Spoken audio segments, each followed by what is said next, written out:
Doutora, tem uma criança na minha família com suspeita de autismo. Como que eu devo proceder? Esse é um assunto bem interessante, né? Então, primeiro, algumas coisas que a gente precisa entender. Então, se isso é saúde ou se isso é doença, né? Autismo hoje a gente já sabe que não é uma doença, né? Assim como o déficit de atenção e hiperatividade, né? E assim como outras alterações no formato do cérebro, só déficit de atenção ou só hiperatividade. Então o autismo ele tem uma gama muito grande de apresentações, né?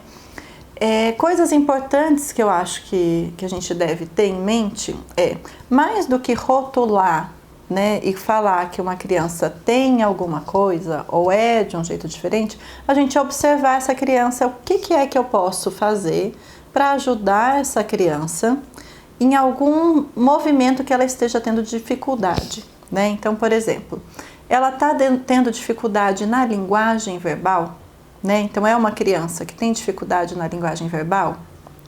É uma criança que tem dificuldade, por exemplo, na socialização, né? Então, ela está precisando de ajuda para se socializar. É uma criança que tem dificuldade em permanecer sem atividade.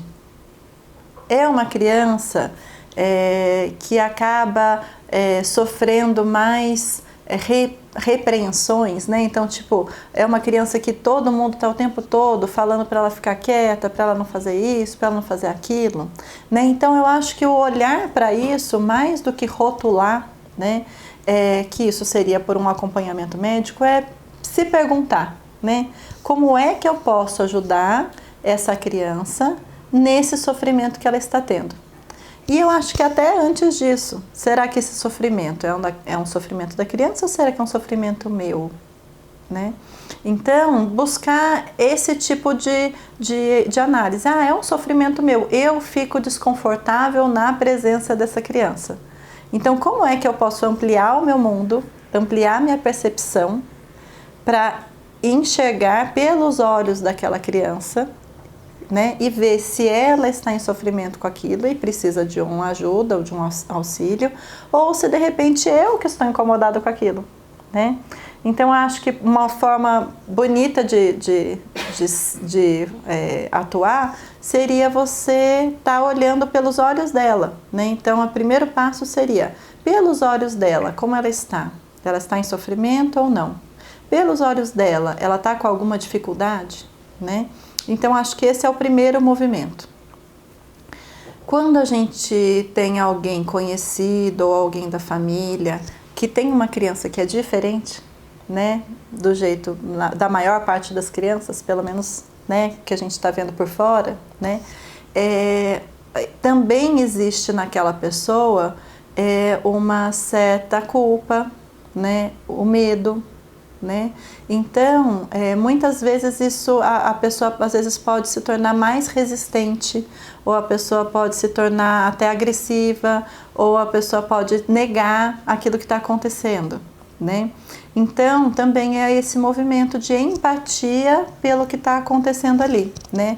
Como que a gente faz para que essa pessoa receba melhor essa notícia ou que consiga lidar melhor com as situações? Porque se é uma criança que tem, por exemplo, um autismo ou um déficit de atenção e hiperatividade, já está sendo bastante desafiador para aquela família lidar com isso, né? Principalmente se aquela família não está conseguindo enxergar pelos olhos da criança e ver o presente que ela é, né? Porque na verdade é isso, toda criança é um presente, né? Todo ser humano é um presente, né? E uma forma diferente de ver o mundo é que vai fazer esse mundo crescer, girar e ampliar, né? Então, as crianças com déficit de atenção e hiperatividade, as crianças com autismo vão trazer para a gente uma possibilidade de estar vendo o mundo de uma forma mais diferente, de uma forma igualitária, de uma forma mais abrangente, né? De uma forma muito variável, porque elas vão ter formas variáveis de ser, né? E de pensar e de agir.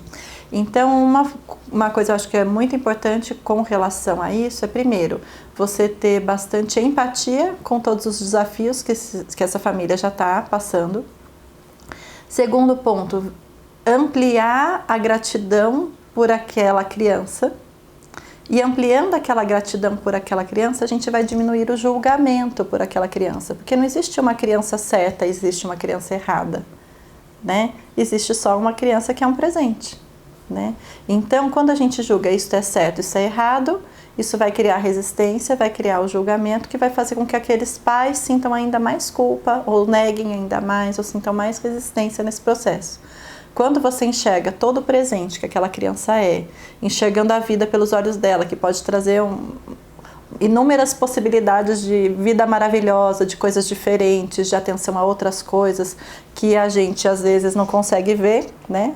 Por estar acostumado naquele fluxo que é mais fácil, né?